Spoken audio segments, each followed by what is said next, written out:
Hey guys, Mr. Metalman here, and today I'm going to show you how to prevent the MD5 bug from occurring on the console version of 7 Days to Die. Before I begin, I want to give a little credit to another video I saw. It's one of the only ones I've seen on YouTube that taught me how to prevent this. The channel is called Dread Natty Gaming. And the only reason I'm making a video now about it is because in his video he did forget one crucial step.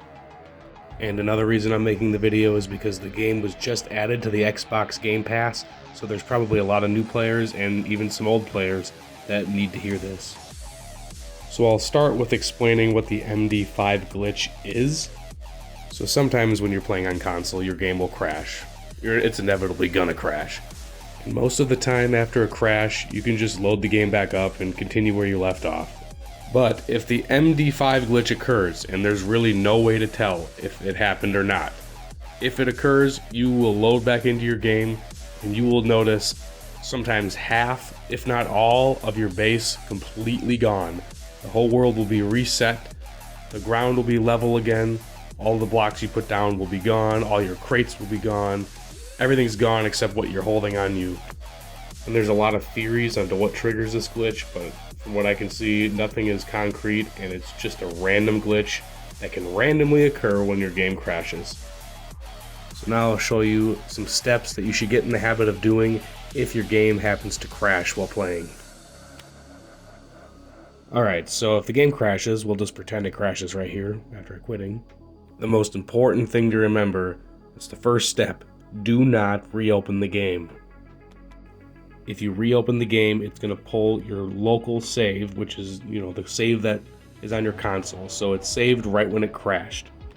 So if you go back in and that error, that MD5 glitch actually did occur, it's going to be too late once you load up that local save, because then it's going to auto-save to the cloud. And the thing about the cloud is that the game only saves it to the cloud every so often, every few minutes, I've had it every 20 minutes even. But the game saves to the local, your hard drive on your Xbox, constantly. So to prevent the possibility of this glitch, you want to press start on 7 Days to Die. Go down to Manage Games and Add-ons. Go down to Saved Data. Click on your profile. And delete from console. Do not delete from everywhere, because that will delete your entire world, and you obviously don't want that. The reason you want to delete from console is because when the crash occurred, it automatically saved it right to your hard drive, and that's when the glitch can occur. So the reason you want to delete your local save game on your Xbox is because when you load back in the game now, it's not going to pull your save from when you crashed, it's going to pull your last cloud save.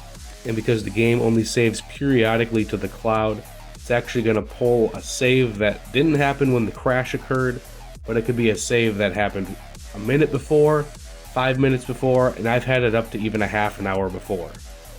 And the only downside to that is, like I said, 1 minute to a half an hour or so. That means the progress you made within the last minute to half an hour, or however, it's pretty random. Whatever progress you made in that time, things you've collected, things you've built, that part will be reset. You'll be backtracked. In the day, you'll have to do all that stuff again. That does suck. But it pales in comparison to if you loaded the game back up without doing this, and you realized half of your base, or even all of it, is completely wiped. That's why a lot of people, including myself, have gone back into the game right away in the past, before I knew this prevention method, loaded in and realized half my shit was gone. Once I learned this prevention method, I've never had a problem again. Never had the MD5 error occur, and like I said, the worst that I've had is I've had to rebuild or whatever the last up to half an hour of progress that I had on my map. Which could even be a positive thing, say you died in that time, or you just picked something up, you built something you didn't want to, kind of gives you a reset. You can do what you just did, or you have a chance to go back again. And that was it. That's all you have to do, is go and delete your local save file before you go back into the game. That was the crucial step that was forgotten in Dread Natty Gaming's video, but I still give him credit because I learned this prevention method from his video, and I really don't hear many people talking about it, and I know it's a common problem playing on console. So I recommend applying this prevention method every time your game crashes. Like I said, sometimes the MD5 glitch won't trigger after your game crashes, but do you really want to take the chance? And one last tidbit of news, the 7 Days to Die official Twitter released a tweet today talking about that they're working on a new console version in the early stages at the moment. So hopefully, maybe this year even, we won't have to worry about this glitch anymore. But for right now, if you're just getting into the game or you're still stuck on console, start using this method of prevention, especially if you've experienced a glitch. You definitely know what I'm talking about. You don't want to experience it. So hopefully that helps.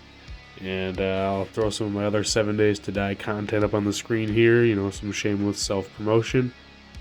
And you know the drill, subscribe, smash that like button, subscribe to my OnlyFans, and sacrifice your firstborn child to the Slothic gods. Bye-bye. Alright, I'm gonna go check.